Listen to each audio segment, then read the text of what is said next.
আসসালামু আলাইকুম। বিবিসি আন্তর্জাতিক বিশ্ব সংবাদে আপনাকে স্বাগত। শুরুতে সংবাদ শিরোনাম, পরে বিস্তারিত। আবারও ইরান ইসরায়েল যুক্তরাষ্ট্রের মধ্যে পাল্টাপাল্টি হামলা শুরু হয়েছে।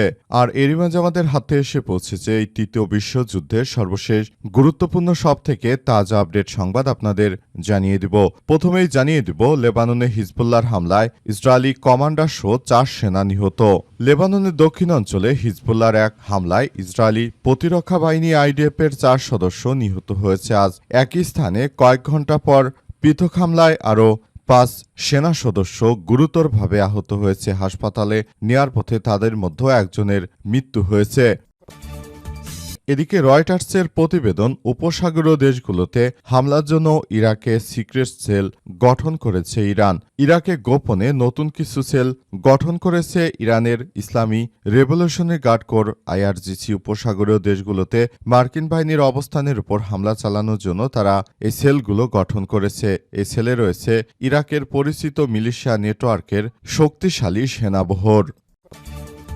জানাবো, যুদ্ধবিরতি সত্ত্বেও লেবাননের উপর হামলা অব্যাহত রেখেছে ইসরায়েল। ইসরায়েল এবং হিজবুল্লাহর মতো যুদ্ধবিরতি ঘোষণা আসার পরও লেবাননে হামলা অব্যাহত রেখেছে দখলদার ইসরায়েলি বাহিনী। এতে মধ্যপ্রাচ্যে উত্তেজনা কমানোর কূটনৈতিক প্রচেষ্টা নিয়ে নতুন করে উদ্বেগ দেখা দিয়েছে। এরপর জানাবো, চুক্তির শর্ত রক্ষা না করলে যুক্তরাষ্ট্রকে কড়া মূল্য দিতে হবে। চুক্তির প্রতিশ্রুতি রক্ষা না করলে যুক্তরাষ্ট্রকে কড়া মূল্য দিতে হবে বলে জানিয়েছে ইরানের পার্লামেন্টের জাতীয় নিরাপত্তা কমিটির প্রধান ইব্রাহিম আজিজি। তিনি বলেছেন যে ট্রাম্প প্রশাসন তেহরানের সঙ্গে হওয়া সমঝোতা স্মারকের বা এমওইউ প্রথম ধারার প্রতি প্রতিশ্রুতি রক্ষা করতে ব্যর্থ হয়েছে।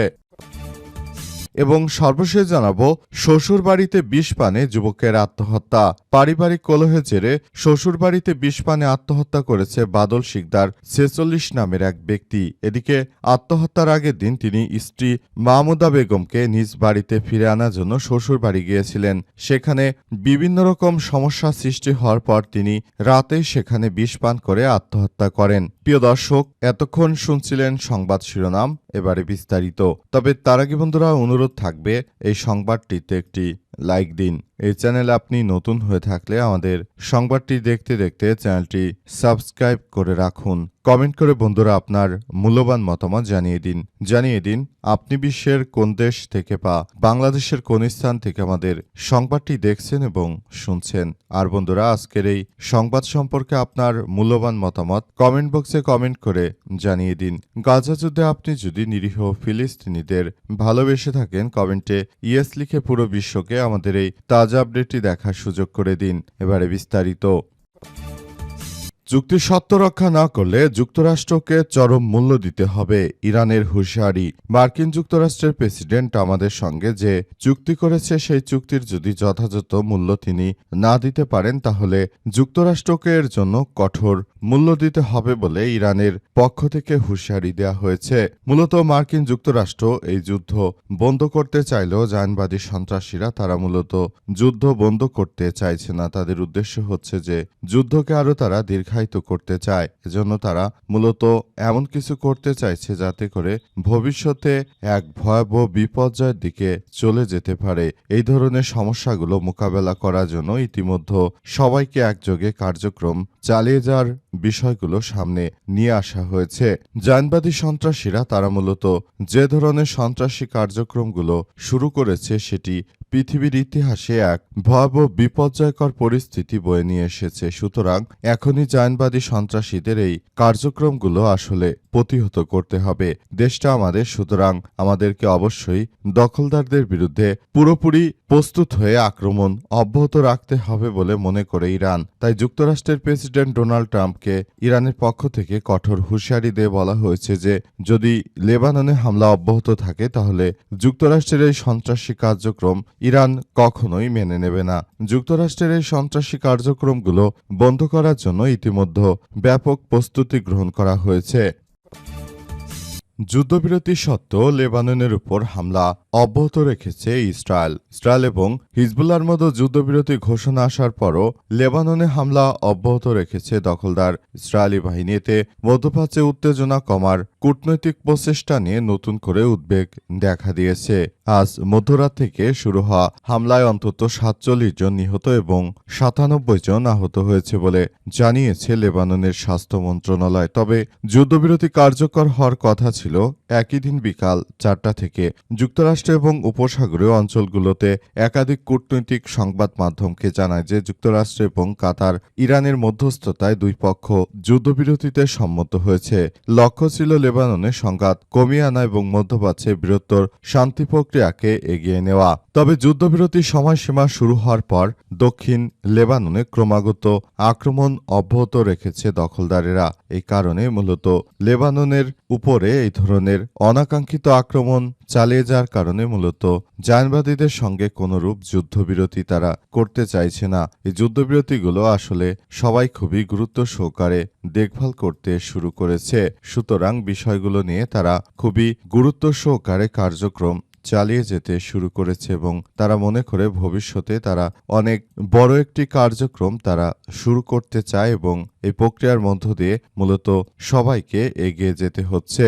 এই মুহূর্তে এই বিষয়গুলো নিয়ে সবাই অনেক বেশি কার্যক্রমের মধ্য দিয়ে চলে যাচ্ছে এবং জায়নবাদীদের বিরুদ্ধে পৃথিবীর ইতিহাসে সবথেকে ভয়াবহ বিপজ্জনক আক্রমণ চালাচ্ছে লেবাননের যোদ্ধারা। আর দখলদারেরাও লেবাননের বিভিন্ন এলাকা লক্ষ্য করে এসব হামলা অব্যাহত রেখেছে।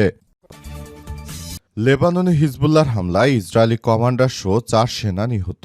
লেবাননের দক্ষিণ অঞ্চলে হিজবুল্লাহর এক হামলায় ইসরায়েলি প্রতিরক্ষা বাহিনী বা আইডিএফের ৪ সেনা সদস্য নিহত হয়েছে। আজ একই স্থানে কয়েক ঘণ্টা পর পর পৃথক হামলায় আরও ৫ ইসরায়েলি সেনা গুরুতরভাবে আহত হয়েছে বলে জানিয়েছে আইডিএফ। খবর দ্য টাইমস অফ ইসরায়েলের। অন্যদিকে লেবাননের স্বাস্থ্য মন্ত্রণালয় জানিয়েছে যে ইসরায়েলি হামলায় অন্তত ১৮ জন নিহত হয়েছে এবং যুক্তরাষ্ট্র ইরান শান্তি চুক্তি অনুযায়ী লেবাননে ইসরায়েলের আগ্রাসন বন্ধ করা শর্ত ছিল। তবে ইসরায়েল সেই চুক্তির তোয়াক্কা করছে না। তাই যুক্তরাষ্ট্রের সঙ্গে শান্তি চুক্তি খুঁটিনাটি নিয়ে সুইজারল্যান্ডে অনুষ্ঠিত আলোচনার জন্য প্রতিনিধি দল পাঠায়নি ইরান।